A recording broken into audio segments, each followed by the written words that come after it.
Hey, what's up, everybody? True Boxing here. Thank you for coming back to get hit with the truth. So today we are doing the what's next on undefeated lightweight contender William Zepeda, following his hard-fought, somewhat controversial split decision victory over former 130-pound champion Tevin Farmer when they collided on Latino night, brought to us by Riyadh Season that took place on the DAZN undercard on November 16th. Now, before we get into that, if you could smash the like button, leave a comment, or subscribe to the channel, I really do appreciate any and all support that I can get as I continue to build my channel here. So, this was a really good, a kind of an eye-opening fight for Zepeda. Farmer almost matched his work rate. The only reason I thought Zepeda won the fight, even though he got put down in the 4th round, the only reason I thought he won the fight is because of his work rate. He really, the fact that he throws so many punches really works to his benefit. And that's a thing that he should take as a compliment moving forward, but also something he needs to watch out for in terms of tiring down or getting caught clean. Because if a guy is able to match his work rate, William Zepeda could be in trouble. But he, I thought he outworked Tevin Farmer in a very close fight, and I thought his work rate won a lot of the closer rounds for him, even though there were a couple, 2-3 clear rounds for Farmer, especially the knockdown round. I still thought William Zepeda did enough to secure the victory in this one. Maybe like a 6-4. The knockdown drops it down to, a 1-point victory over 10 rounds. But I'm pissed off because this was an interim title fight and a 10-round fight. That's bullshit. We need to get away from interim title fights or final eliminators or true contenders bouts being only 10-rounders. That's bullshit. It should be a 12-round fight, to get you ready for a legitimate world title fight. So, be that as it may, the big question now is what's next for William Zepeda following the victory over Tevin Farmer. Well, he had February 22nd lined up for a showdown with Shakur Stevenson, and we'll start there. We'll look at the champions first. As I've been doing with my What's Next videos, we'll start with looking at the champions. Does he have a chance at a title shot? Well, he's the WBC interim champion, and the showdown with Shakur Stevenson was supposed to take place February 22nd, but he has cited a wrist injury that was suffered in the fight against Farmer. So he has just yesterday or the day before let everybody know that he is out of that fight for the moment for February 22nd. He wants to return maybe at the end of March or in April. Now, is Shakur Stevenson going to wait around for him? Does Turki Al-Sheikh want to have him wait around? Does Shakur Stevenson face off against Joe Cordina instead as originally planned?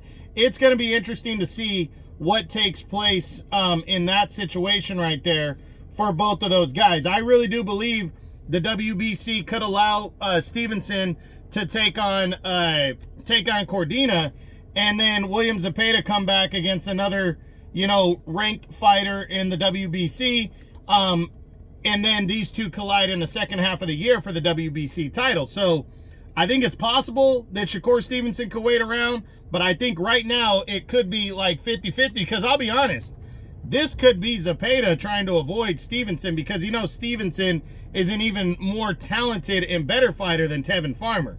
So this might be his people saying, hey, let's get another fight under our belt and get our confidence back up before we take on Shakur. We'll see.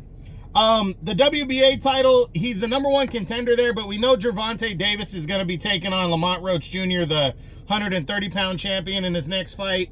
So I don't see Davis and I don't see Gervonta and Zepeda being an option.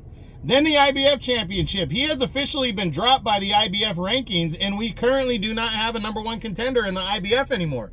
Zepeda was the unanimous #1 across all 4 governing bodies, and now he's not in the IBF. So that tells me that there's no chance that he and Vasily Lomachenko are going to lock up for the IBF title next. I don't think Loma would be interested anyways. Maybe he'd be more interested following the way he looked against Farmer, but he's out of the IBF's rankings, so again, I don't see it. Then in the WBO, he's also been dropped from the rankings there, and I think that's because he went forward with the WBC's mandatory, became the interim champion. So the WBO dropped him from their rankings. So now the new #1 contender is Keyshawn Davis. So yeah, I don't see William Zepeda having an opportunity against WBO champion Dennis Beryanchuk now that he's been dropped from the rankings. So I'm going to say his best chance at a title fight next is against Shakur in a mandatory fight if these two decide to make it happen. If not, I think there could be an in-between fight. And who takes the mantle for that in-between fight? Let's look at some of the other guys ranked in the WBC right now. You got Raymond Murataya. I think Murataya has been, I think he's going to get the shot.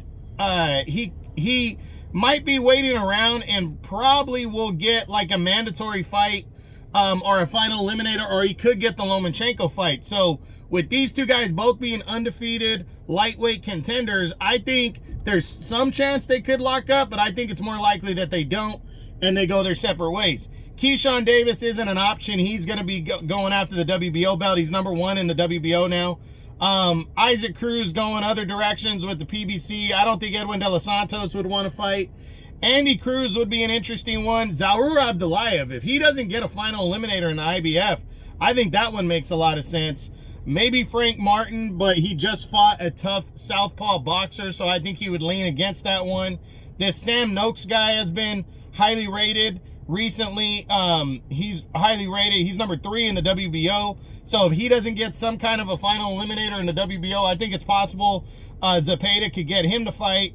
And then just other guys in the WBC right now that potentially, you know, would challenge for the interim belt, because again, the WBC has to rank these guys, and I know they throw guys into the rankings at whim, but I wouldn't mind seeing a rematch with Farmer over 12 rounds. There's a guy named Antonio Perez, and then Artem Hardarunyan, Hertunian, who's coming off that loss to Shakur himself. So for William Zepeda, I don't know. Right now, my honest opinion is I think it could be Shakur if Shakur's willing to wait, or they might tell Shakur and Cordina to fight like they were originally supposed to, and they might throw Zepeda against somebody else in the WBC rankings just to shake off that loss. I don't think it's going to be a big name opponent for him. I think it's going to be somebody he can handle, but might be a decent option ahead of the potential showdown and mandatory fight with Shakur Stevenson. So we'll see what happens, but that's it. That's what I got. That's my what's next on William Zepeda, the undefeated WBC interim lightweight champion, following his toughest fight to date, a close split decision victory over Tevin Farmer on the Latino Night DAZN Riyadh season undercard. I hope you enjoyed the video. If you did, smash the like button, leave a comment, or subscribe to the channel. I appreciate any and all support. This is True Boxing, and you've been hit with the truth.